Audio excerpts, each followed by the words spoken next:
لنفكر معا، ماذا لو لم يعد للبحر الأبيض المتوسط أي وجود؟ وماذا لو تم تجفيف مياهه وبناء السدود؟ حسناً، هي فكرة أكثر جنوناً على الإطلاق في التاريخ، مشروع أتلانت روبا. سأحكي لكم التفاصيل. أنا هايدي يسري، أهلاً بكم. مشروع لم يكتب له النور طرح من قبل المهندس الألماني هيمان سورغيل عام 1928 للميلاد. كانت أوروبا قد خرجت من الأزمة العالمية الأولى، وكانت فكرة المشروع هي تجفيف البحر الأبيض المتوسط.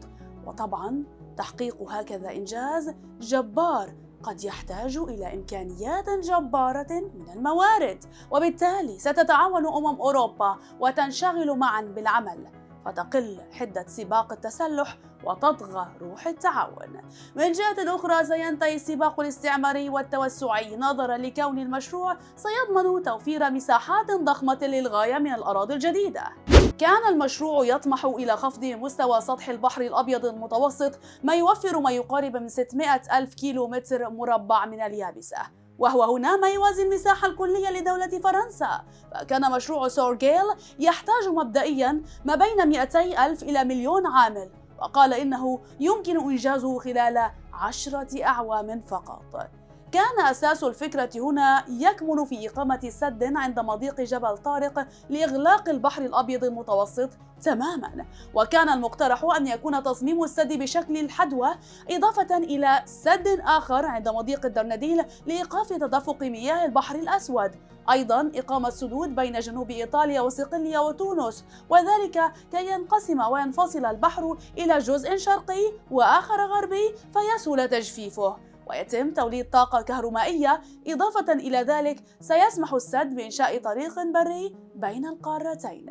المشروع تضمن أيضاً إنشاء سد على نهر الكونغو لتشكيل بحيرة أفريقية عملاقة لضمان التغذية المائية لمنطقة حوض تشاد والصحراء الكبرى، وحفر نيل جديد يمتد إلى ما تبقى من المتوسط. بعيداً عن أنه مشروع يؤكد هيمنة الجيران الشماليين على الجنوبيين، هناك ضرر بالطبع سيلحق بالبيئة من خلال نفوق وانقراض عدد كبير من الكائنات البحرية والأسماك المتوسطية. فالمشروع له أضرار كبيرة ومساوئ أخرى، أبرزها أن الأراضي الجديدة من المحال أن تستصلح زراعياً ولا حتى لأي غرض.